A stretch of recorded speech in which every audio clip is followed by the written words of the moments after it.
अल्हम्दुलिल्लाह वस्सलातु वस्सलामु अला रसूलिल्लाह। ग्रुप आपके मसाइल और उनका ग्रुप में सवाल आयो है, मय्यत जी तरफा रोज़ो रखण जो हुक्म। पहिरीं सवाल सुनो था। खुश आमदेद जी। अस्सलामु अलैकुम वरहमतुल्लाहि वबरकातुहू। वालेकुम सलाम रोज़ा वरहमतुल्लाहि रखंदे वबरकातुहू जी।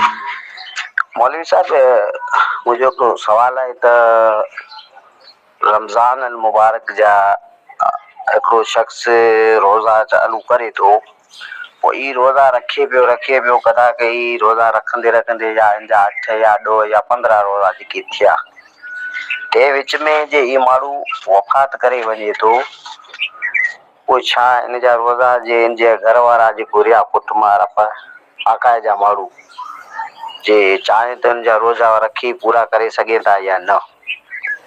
माशाअल्लाह, सुठो हिकिड़ो सुवाल है। मय्यत जी तरफ़ा रोज़ा, हाणे पहिरीं त ही सुवाल सम्झो, हिकिड़ो शख़्स नेक रोज़ेदार रोज़ा रखंदड़ आहे, अने रमज़ान जे दरमियान फौत थी वियो, अमुक रोज़ा रखे बाक़ी ॾींहं इनखे न मिलिया, त जेको ॾींहुं बाक़ी रही विया इन जो रोज़ो थींदो की न थींदो? जी इन मथे ई रोज़ा फ़र्ज़ न हुआ। जेतिरा ॾींहं इनखे मिलिया एतिरा ज ॾींहं इन मथे फ़र्ज़।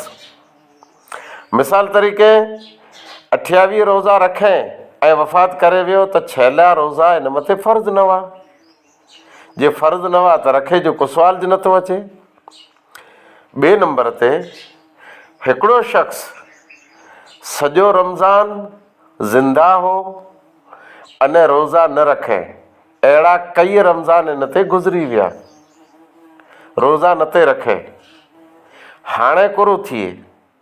पहलो सवाल त इहे जे रमज़ान जा अमुक रोज़ा रखे ने अमुक रोज़ा इनखे रखे जी नियत खरी 6 मड़े, पण वफ़ात करे वियो त जेतिरा ॾींहं इनखे मिलिया एतिरो जिन मथे इस्लामी हुकुम लागू थियो, एतिरियूं ज नमाज़ूं फ़र्ज़ हुयूं, पुठिलियूं नमाज़ूं फ़र्ज़ न, पुठिला रोज़ा इन ते फ़र्ज़ न हुआ।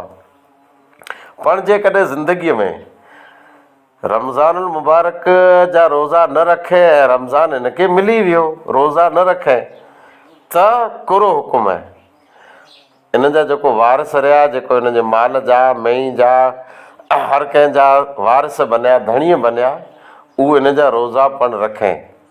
अने अहिड़ो ओछो ज थिए थो जे वारिस रोज़ा रखें था, पण शरीयत में हुकुम आहे, सही बुखारी जी रिवायत है, मन मात व अलैहि सियामुन साम अनहु वलियुहु।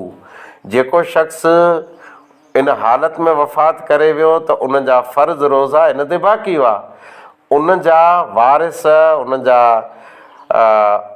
औलिया मतिलबु उन जा वारिस उहो इन जी तरफ़ा रोज़ा रखे। हाणे हिन में त सुवाल में की एॾो आहे ज न, इन ते जेको वस्तु फ़र्ज़ न हुई त वारिस कीअं रखें?